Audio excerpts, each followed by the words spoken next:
Orient bell tiles studio से आप देख रहे हैं एबीपी न्यूज। नमस्कार, एबीपी न्यूज पर हाजिर हूं मैं रुमाना इसार खान। आप देखना शुरू कर चुके हैं जनहित। बिहार में विधानसभा चुनाव प्रचार के बीच मुक्कामा में जो हत्या हुई है उसने सियासत को सुलगा दिया है। बिहार की हॉट सीट बनी हुई मुक्कामा में इस वक्त तनाव का माहौल है। भारी संख्या में पूरे इलाके में पुलिस बल की तैनाती है। सबसे पहले इस हत्याकांड से जुड़ी 10 बड़ी खबरें मैं आपको बताने जा रही हूं। कल आरजेडी समर्थक दुलारचंद यादव की हत्या कर दी गई। बाहुबली अनंत सिंह पर हत्या का आरोप लगा। मुक्कामा के तारतर गांव में यह खूनी भिड़ंत हुई है। जन सुराज समर्थक और जेडीयू के समर्थक आपस में भिड़ गए। जन सुराज उम्मीदवार के लिए ही प्रचार दुलारचंद यादव कर रहे थे। दुलारचंद यादव की छवि एक बाहुबली नेता वाली। हत्या के खिलाफ अनंत सिंह सहित 5 अन्य लोग हैं। केस दर्ज उन पर हो गया है। दोनों पक्षों ने एक दूसरे के खिलाफ केस दर्ज करा दिया है। पोस्टमार्टम के दौरान पुलिस से हल्की झड़प हुई है दुलारचंद के समर्थकों की। वहीं दूसरी तरफ सूरजभान सिंह ने इस हत्याकांड की गहराई से जांच की मांग की है। तो बिहार की सियासत में बाहुबलियों का जोर आज से नहीं दशकों से चला आ रहा है और इस बार का चुनाव अब 2 फेज में होना है। इस उम्मीद के साथ ही शांति के साथ सब कुछ संपन्न होगा। लेकिन पटना से महज 90 किलोमीटर के फासले पर बसे मुक्कामा में कल दोपहर को जो कुछ हुआ उससे बिहार की चुनावी राजनीति को रक्त रंजित कर दिया है। राजनीति के रक्त चरित्र को उजागर कर दिया है। पुलिस जांच कर रही है, लेकिन मुक्कामा की इस घटना ने बता दिया कि बिहार का चुनाव आसान नहीं रहने वाला है। मुक्कामा पहले से ही 2 बाहुबलियों की वजह से चर्चा में था। एक तरफ तो जेडीयू से बाहुबली उम्मीदवार जो हैं अनंत सिंह खुद चुनाव लड़ रहे हैं और दूसरी तरफ उनके सामने उनके बाहुबल को चुनौती देने के लिए तेजस्वी यादव ने बिहार के एक दूसरे बाहुबली हैं सूरजभान सिंह, उनकी पत्नी वीणा देवी को चुनाव मैदान में उतार दिया है। तो मुक्कामा का चुनाव इस बार बाहुबलियों का चुनाव नहीं बल्कि वर्चस्व का चुनाव बन चुका है। और इन दोनों के बीच एक तीसरा चेहरा नाम दुलारचंद यादव, जो कि जन सुराज के उम्मीदवार का साथ दे रहा था। इसी दुलारचंद यादव की 75 साल की उम्र में कल हत्या कर दी गई, जिसने बिहार की सियासत को अब हिला कर रख दिया है। पोस्टमार्टम करने वाले डॉक्टर ने बताया दुलारचंद यादव की मौत गोली लगने से नहीं हुई है। कारण क्या रहा इसकी अब जांच चल रही है। तारीख 30 अक्टूबर 2025, जगह तारतर मुक्कामा, समय दोपहर 3:30 बजे। ये गाड़ियों का काफिला है और काफिले पर कुछ लोग पत्थर बरसा रहे हैं। ये उसी तारतर गांव के पास की तस्वीर है जहां गुरुवार की दोपहर अनंत सिंह और दुलारचंद यादव के समर्थक भिड़े थे।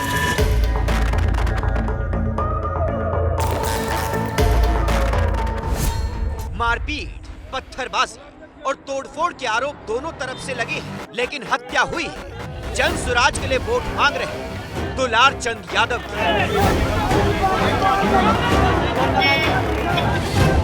परिवार का आरोप है कि दुलारचंद यादव को 2 गोलियां मारी गई। हमलाखोर अनंत सिंह और उनके लोगों ने किया। गोली मारने के बाद गाड़ी से कुचलने का आरोप भी लगाया जा रहा है। परिवार ने पुलिस को दी गई शिकायत में अनंत सिंह को नामजद आरोपी बनाया है।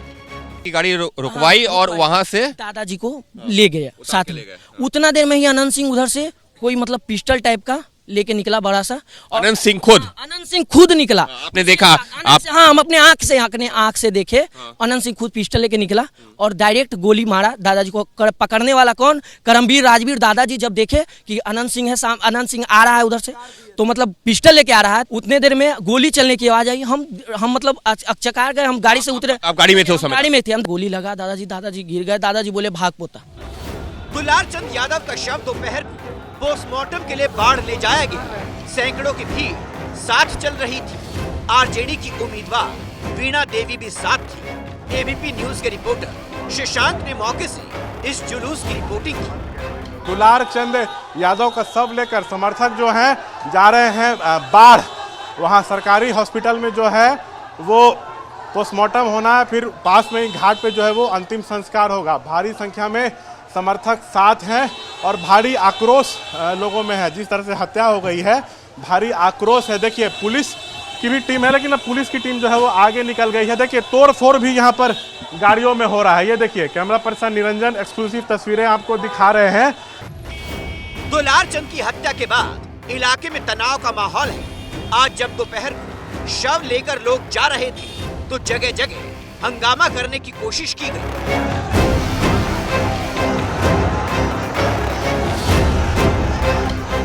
दुलारचंद के समर्थक सीधा सीधा आरोप अनंत सिंह पर लगा रहे हैं, लेकिन कल जब हत्या हुई उसके ठीक बाद अनंत सिंह ने साजिश में सूरज भान को लपेट लिया। आज सूरज भान ने न्यायिक जांच की मांग की। हम लोग टाल में वोट मांग रहे थे, रास्ता में देखे कि कासो गाड़ी खड़ा है, तो उसके बाद हम मुझे कोई वोट होकर मांग रहा है, तो हम लोग आए। तो उसके बाद मुर्दाबाद करने लगे। तभी हम कहे कुछ नहीं कोई बोलो, तो 30 गाड़ी हम आगे बढ़ गए, 10 गाड़ी हमारा पाछू रह गया। तो उसको कुल मारना चूरना शुरू कर दिया। कुल रोड़ा रख लिया था, एकदम फूल तैयारी। सूरज भान के यह था कि लड़ाई झगड़ा कैसे हो जाए, तब वोट में ऐसे हो जाए। सूरज भान का ही खेला है। पूरे विश्व देख रहा है इस चीज को कि क्या होता है, लोकतंत्र का हनन कैसे किया जाता है। इस पर तो मेरा आग्रह होगा इलेक्शन कमीशन से कि इस पर इंक्वायरी बैठाया जाए। मेरे न्यायालय से यह आग्रह होगा कि इस पर रिटायर्ड जज का एक इंक्वायरी बैठाया जाए, सच्चाई अपने सामने आ जाएगा। मोकामा की ये पूरी लड़ाई दो बाहुबलियों के बीच में ही मानी जा रही थी, लेकिन जन स्वराज के उम्मीदवार को समर्थन देकर दुलारचंद यादव चुनाव को त्रिकोणीय बनाने निकले थे। हत्या क्यों हुई, किसने की, ये जांच का मामला है।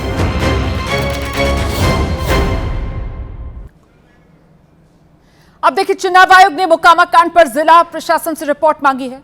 बहुत से दर्शक दुलारचंद यादव के बारे में नहीं जानते होंगे, लेकिन मोकामा और पटना जिले की सियासत को समझने वाले दुलारचंद यादव को जानते हैं। दुलारचंद यादव छवि बाहुबली की रही। सवाल यह कि दुलारचंद यादव की हत्या आखिर क्यों हुई, तो हत्या करवाई किसने, उसका मकसद क्या था, ये तमाम सवाल बड़े हैं।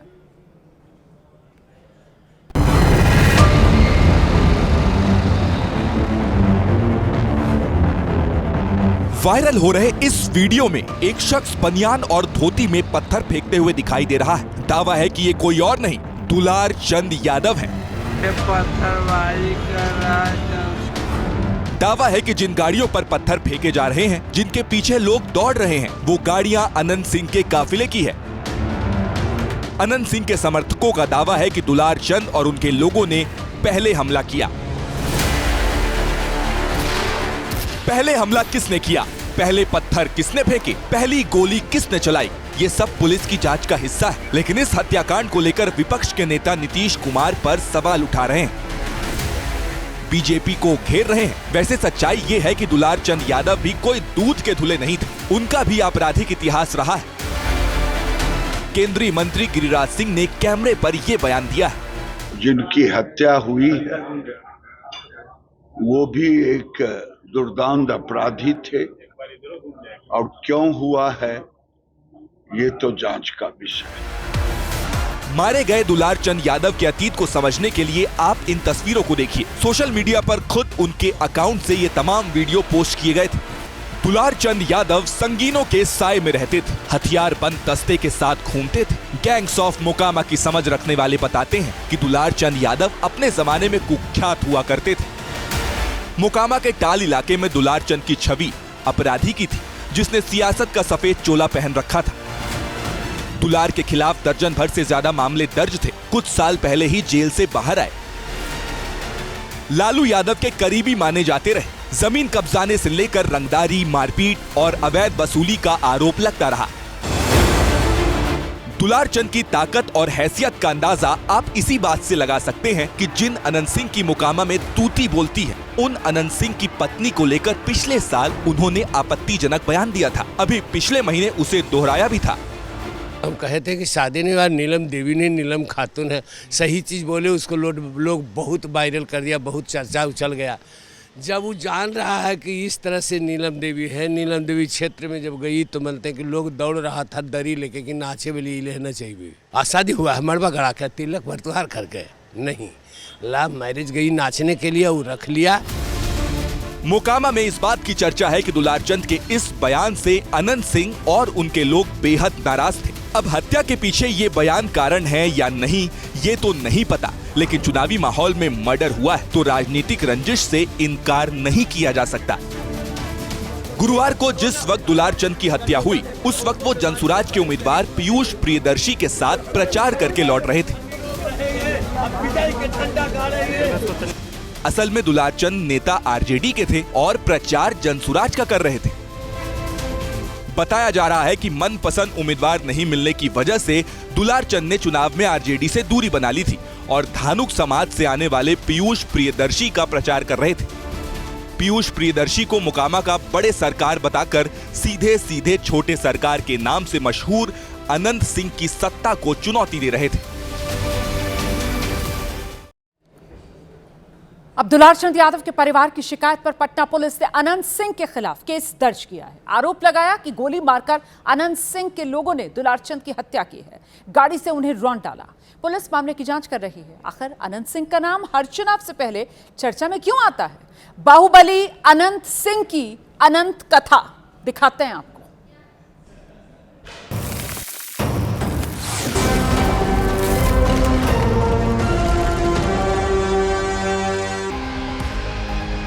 चाहने वाले छोटे सरकार कहते हैं, जमाना बाहुबली, खुद को वो गरीबों का रहनुमा मानते हैं। नाम है अनंत सिंह।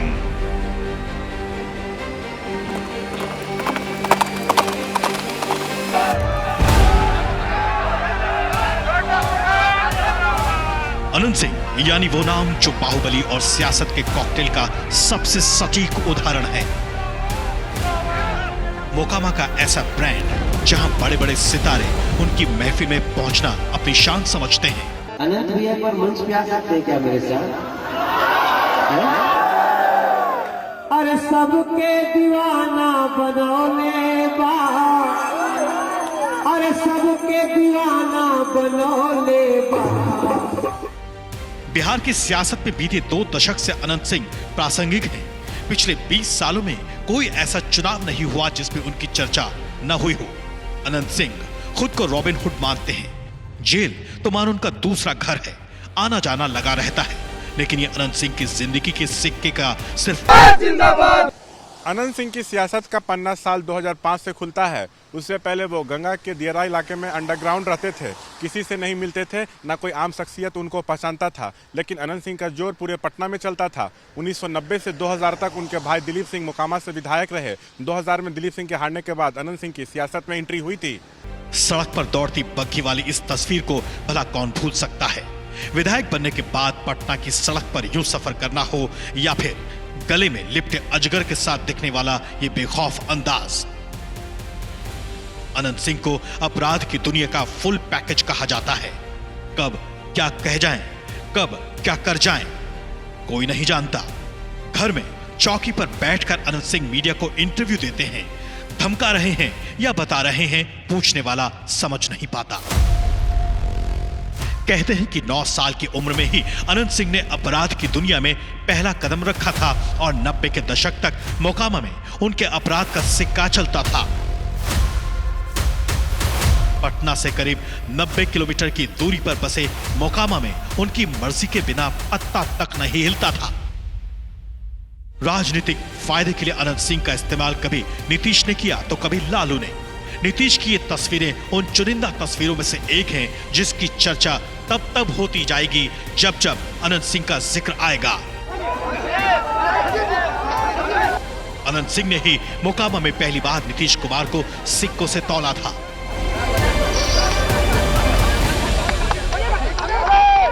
दो 2005 में जेडीयू के टिकट पर अनंत सिंह पहली बार चुनाव जीतकर विधायक बने थे। पटना ही नहीं पूरे बिहार में बाहुबली का शोर मच गया था। AK-47 के साथ वाली तस्वीरें जब मीडिया में आईं तो महीनों तक खबरें चलती रही थी।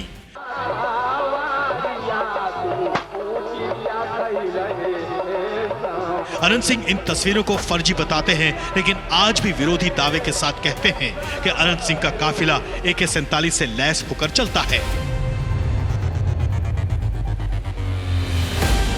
2005 में जेडीयू से पहली बार अनंत सिंह चुनाव जीते थे। 2010 में फिर जेडीयू ने टिकट देकर विधायक बनवाया। 2015 में नीतीश से दूरी हुई तो निर्दलीय जीते। फिर 2020 में आरजेडी के टिकट पर जीतकर विधायक बने। 2022 में सजा मिलने के बाद विधायकी चली गई। पत्नी नीलम देवी को आरजेडी ने टिकट दिया। नीलम भी विधायक बन गई। पिछले साल अनंत सिंह ने पाला बदला, फिर से नीतीश के हो लिए।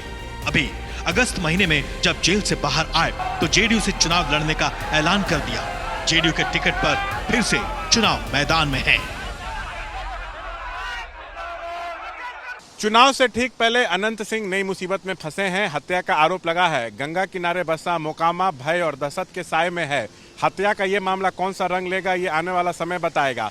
फिलहाल इस कांड ने बिहार की चुनावी फिजा में कट्टे के किरदारों को फिर से जिंदा कर दिया है।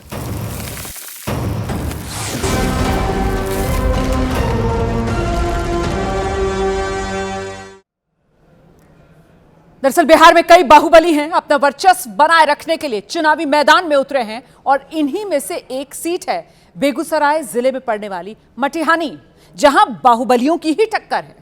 एक तरफ है बाहुबली बोगो सिंह, लालटेन जलाने की तैयारी कर रहे हैं और जेडीयू की तरफ से चुनावी तीर चला रहे हैं राजकुमार सिंह, जिन्हें बाहुबली का तमगा विरासत में मिला है, जिनके पिता बिहार के पहले बाहुबली थे।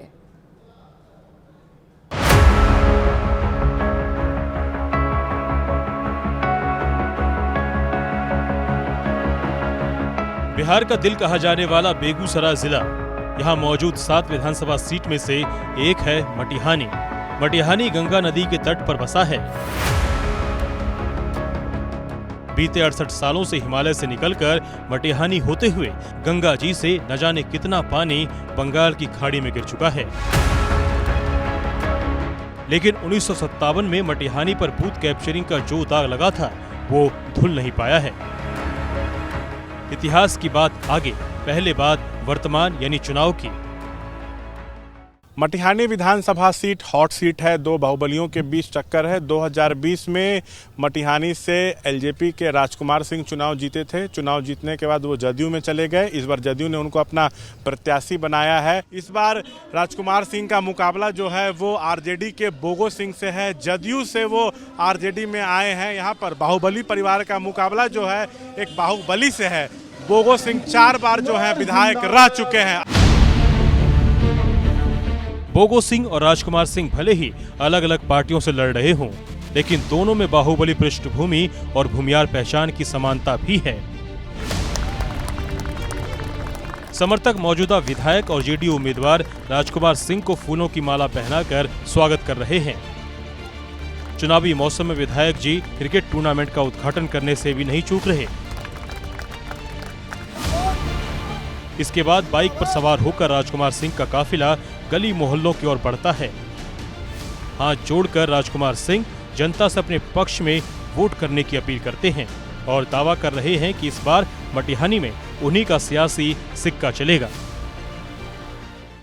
आज पूरी मटिहानी की जनता साथ में है और तब भी मटिहानी के 61,500 लोगों का समर्थन मुझे मिला था और आज तो एक तरफा है मटिहानी पूरा विकास के नाम पे, क्योंकि मटिहानी लगातार 2005 से 2020 तक विकास के सारे आयामों से वंचित रहा, चाहे शिक्षा हो, सड़क हो, स्वास्थ्य हो। हमने प्रयास किया और मटिहानी की जनता की ताकत की बदौलत आज मटिहानी में शिक्षा, स्वास्थ्य, सड़क इन तमाम दिशाओं में आमूल चूल प्रगति हो रही है और मटिहानी को हम लोग एक आदर्श विधानसभा बनाने के लिए प्रतिबद्ध हैं। मटिहानी को आदर्श बनाने का दावा करने वाले राजकुमार कामदेव सिंह के बेटे हैं।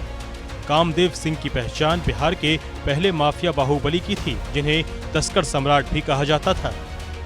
उनके बारे में ये भी कहा जाता है कि देश में सबसे पहली बार बूथ लूट की घटना को उन्होंने ही 1957 के चुनाव में जो है वो अंजाम दिया था।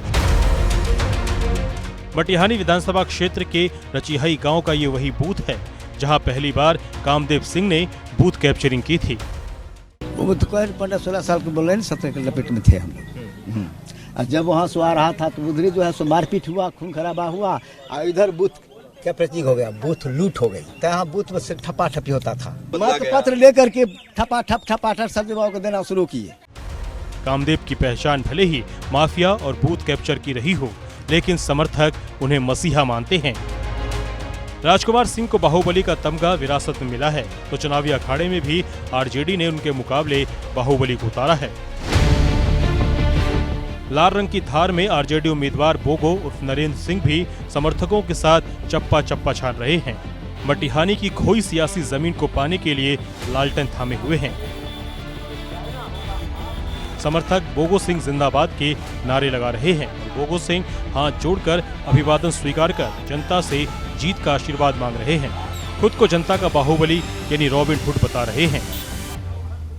जदयू प्रत्याशी वो कह रहे हैं कि हम बाहुबली परिवार से नहीं हैं, हम जनबली परिवार से आपको बाहुबली बता रहे हैं। अरे भैया, अंतर्राष्ट्रीय तस्कर जिनका इनकाउंटर भारत सरकार, भारत के प्रथम नागरिक राष्ट्रपति के सिग्नेचर से हुआ, प्रिंस कुमार के खून में अपराध का खून है। आप अपने आप को बाहुबली नहीं मानते? कभी नहीं। वो आपको हम जनता के बाहुबली हैं। लेकिन वो कह रहे हैं कि हमको हर वर्ग का समर्थन, ऑल पार्टी, ऑल धर्म, ऑल जाति का खून बोगो सिंह के खून से मिला हुआ।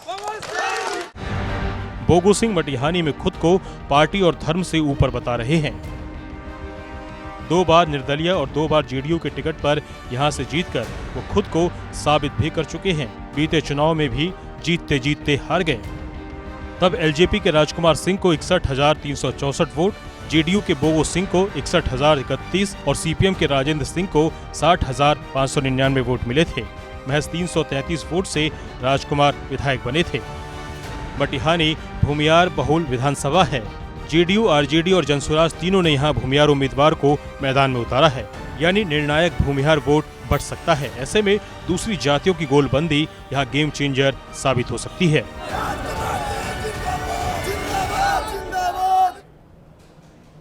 बाहुबली से आगे बढ़कर चलते हैं गैंगस्टर शहाबुद्दीन के गढ़ सीवान, जहां शहाबुद्दीन की मौत के बावजूद भी महागठबंधन की लालटेन जल रही है। अब बीजेपी ने यहां लालटेन बुझाने की चुनौती सीएम योगी आदित्यनाथ को दे दी है। सीएम योगी आदित्यनाथ 2 दिन में दूसरी बार सिवान पहुंचे, जहां वो लगातार बुलडोजर कथा सुनाकर माफियाओं को जहन्नुम भेजने का वादा कर रहे हैं।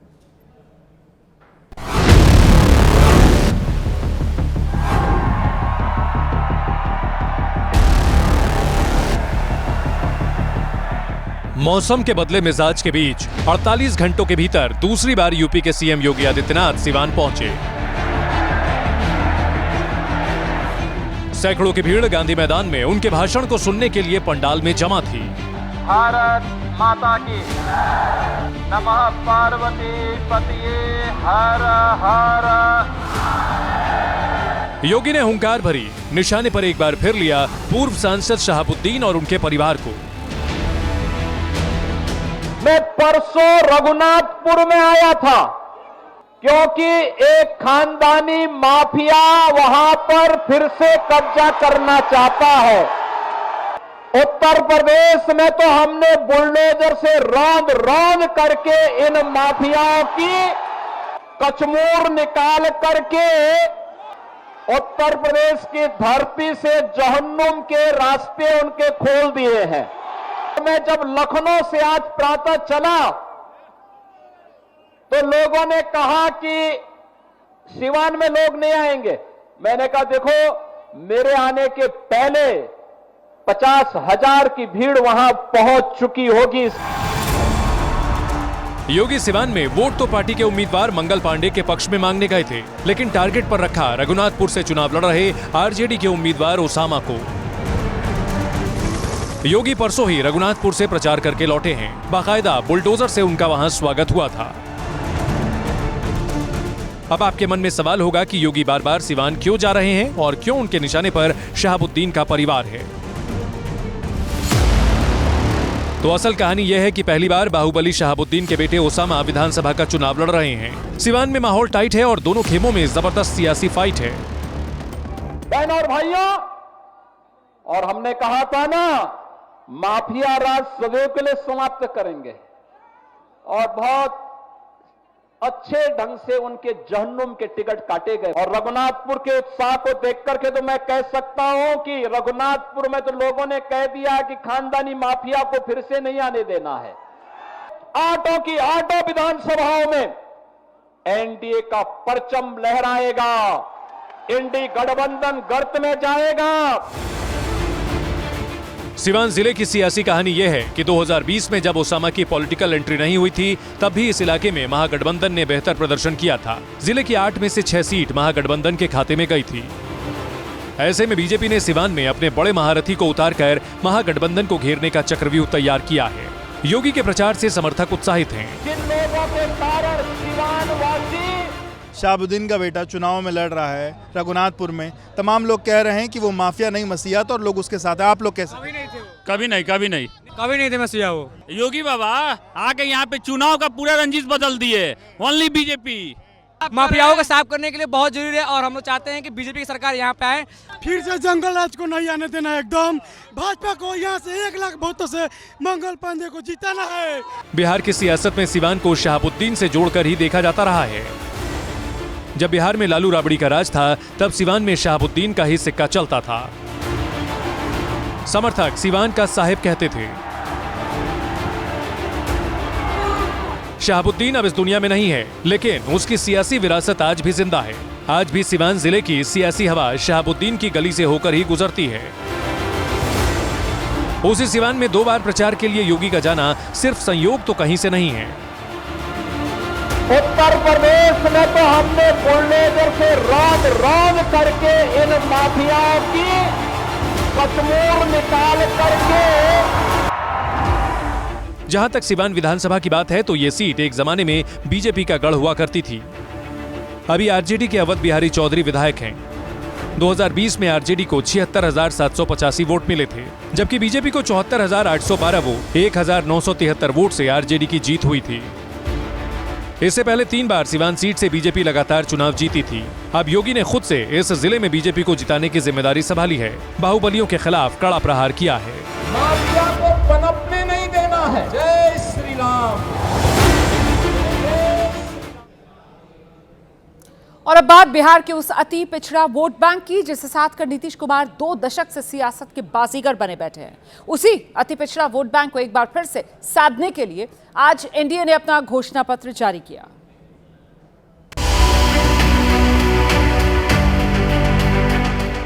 बिहार में धुआंधार प्रचार के बीच पटना के मौर्या होटल में सुबह 10 बजे एनडीए के 10 नेता एक साथ मंच पर नजर आए और बिहार चुनाव के लिए 5 दलों का संयुक्त घोषणा पत्र पेश कर दिया। कई महत्वपूर्ण संकल्प हम लोगों ने इस संकल्प पत्र के माध्यम से बिहार की जनता को समर्पित किया है। हम लोगों ने 25 महत्वपूर्ण मुद्दों के साथ जनता के बीच में जाने का निर्णय लिया है। एनडीए का संकल्प पत्र नाम के जारी इस घोषणा पत्र में बीजेपी, जेडीयू, एलजेपी, हम और कुशवाहा की पार्टी ने सुनहरे बिहार का खाका खींचते हुए जनता से 25 वादे किए, जिसमें बिहार के हर वर्ग को जोड़ने के लिए कई घोषणाएं हैं। जिसमें युवाओं के लिए 1 करोड़ से ज्यादा सरकारी नौकरी और रोजगार, महिलाओं को रोजगार के लिए 2 लाख तक की सहायता राशि, हर परिवार के लिए 125 यूनिट निःशुल्क बिजली, किसानों के लिए सम्मान राशि बढ़ाकर 6 से 9 हजार रुपए और अनुसूचित जाति के विद्यार्थियों के लिए हर महीने 2,000 रुपए। लेकिन एनडीए का संकल्प पत्र आते ही आरजेडी और कांग्रेस, जेडीयू और बीजेपी पर सवाल उठा रही है कि पिछले चुनाव में एनडीए ने जो वादे किए उनका क्या हुआ।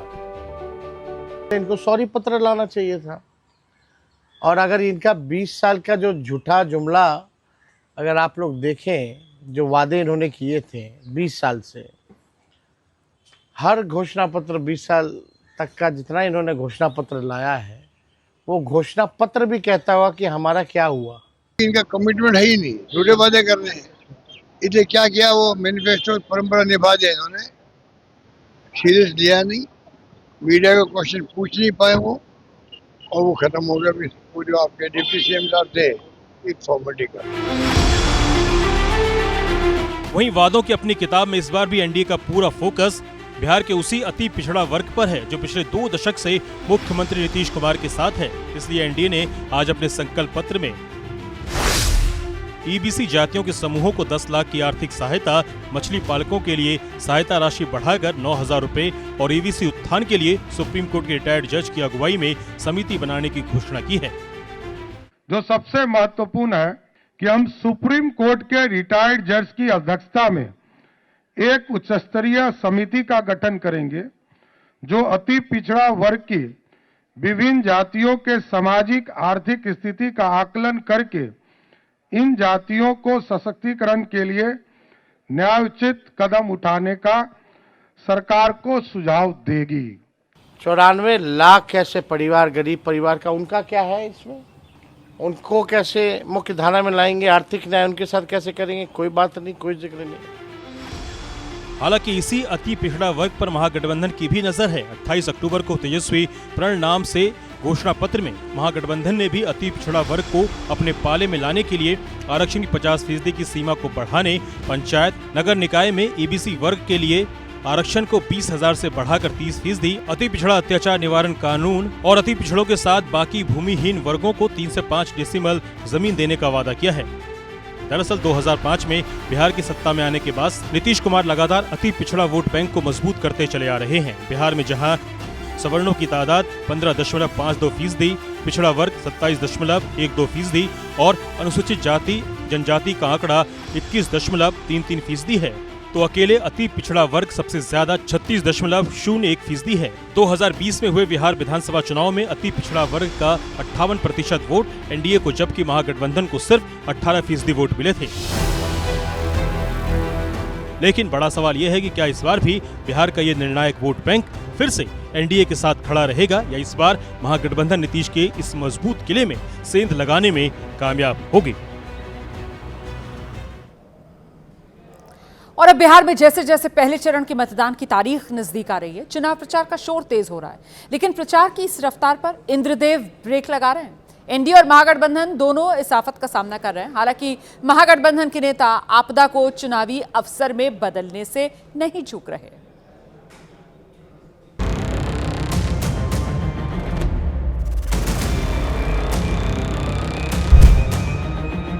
धान के खेत में हेलीकॉप्टर की लैंडिंग, हेलीकॉप्टर के बाहर मौजूद पूर्व बीजेपी सांसद ब्रजभूषण शरण सिंह। तस्वीर बिहार की है, जहां गुरुवार को ब्रजभूषण सिंह संदेश विधानसभा का प्रचार कर दिनारा विधानसभा की ओर उड़ान भर रहे थे, लेकिन आधे रास्ते में ही खराब मौसम की वजह से हेलीकॉप्टर को खेत में ही इमरजेंसी लैंडिंग करानी पड़ी। कोई खराब नहीं हुआ, मौसम के कारण उतारना पड़ा।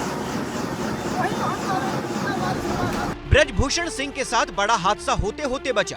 पूरी घटना की जानकारी ब्रजभूषण सिंह ने वीडियो पोस्ट कर दी है। अचानक मौसम खराब होने के कारण हेलीकॉप्टर की सुरक्षित लैंडिंग एक खेत में करानी पड़ी। किसी प्रकार की कोई घटना नहीं घटी। मैं इस समय गाड़ी पर बैठ करके पटना जा रहा हूं।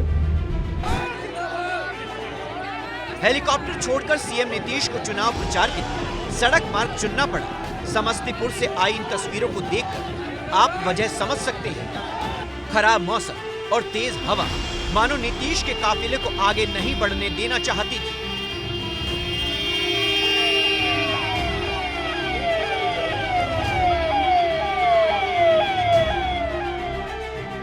ये तस्वीरें उस वक्त की हैं जब नीतीश का काफिला NH 28 पर उजियारपुर होते हुए गुजर रहा था।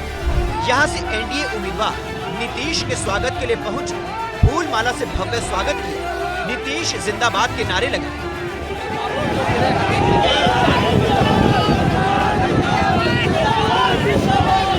और नीतीश गाड़ी से उतर गए। इसके बाद उन्होंने कार्यकर्ताओं से भेंट की और नीतीश का काफिला आगे बढ़ गया।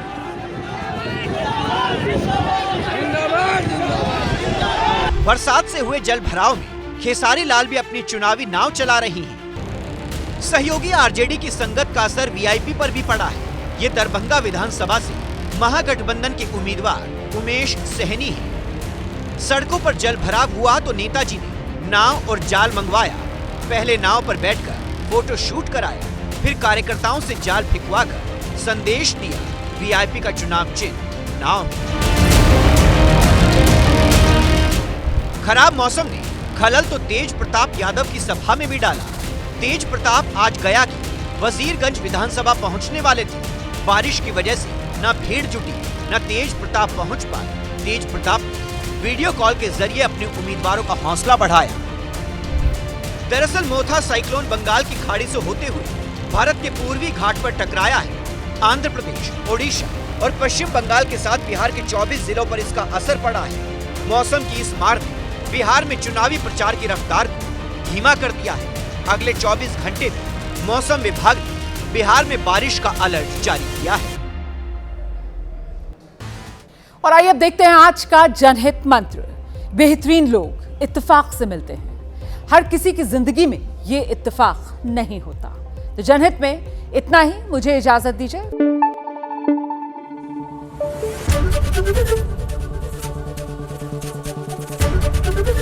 एबीपी न्यूज आपको रखे आगे।